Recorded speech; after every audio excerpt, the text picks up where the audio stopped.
আমি আর পারছি না, আমি আমি আমি আর নিতে পারছি না।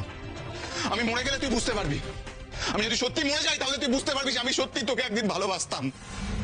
কমলিনী বাবিলকে বলে, তুমি আমার সব সম্মান চুরমার করে দিলে। প্রভোগ করেছিল মানে কি? তুমি কি বাচ্চা ছেলে নাকি? যাকগে, তুমি যদি এখন বাচ্চাটাকে রাখতে চাও তাহলে তার একমাত্র পথ হলো বিয়ে। বিয়েটা তোমাকে করতেই হবে। মিঠিল বলে, ওর বিয়েটা যদি নাও হয় তাহলেও আমি আর ওর জীবনে ফিরে যেতে পারবো না, বরং আমি প্রাণপণে চাই ওদের বিয়েটা হোক। বাবিল বলে, আমার ওপর এত রাগ তোর, এত অভিমান? নতুন কাকু বলে, যদি মিঠিল এরকমই একটা কাজ করতো তাহলে কি তুই মিঠিলকে ক্ষমা করতে পারতিস? বাবিল বলে, পারতাম নতুন কাকু। যদি নিজের কাছের মানুষকে ক্ষমা না করতে পারি তাহলে সেই ভালোবাসার মানে কি? মিঠিল বলে, ভালোবাসা নেই আর তাকে নিয়ে বাড়তি কথা বলে লাভও নেই, বরং আমি কোয়েলকে জানাচ্ছি ওর মা বাবাকে নিয়ে কাল তোমাদের বাড়িতে আসবে। কমলিনী স্বতন্ত্রকে বলে, প্লিজ কালকে তুমি সব সামলে নিও। মিঠিলের জায়গায় অন্য মেয়েকে এ বাড়িতে আনার কথা আমি ভাবতেও পারছি না। বাবিল মিঠিলকে বলে, আমি একদিন মরে গেলে তুই বুঝতে পারবি আমি সত্যি একদিন তোকে ভালোবাসতাম। মিঠিল বলে, তুমি আমাকে ঠকিয়ে ফেলেছো, আর কোনোভাবেই এই সম্পর্কটা হতে পারে না। পরবর্তী পর্বটি দেখতে চাইলে চ্যানেলটিকে অবশ্যই লাইক এবং সাবস্ক্রাইব করো।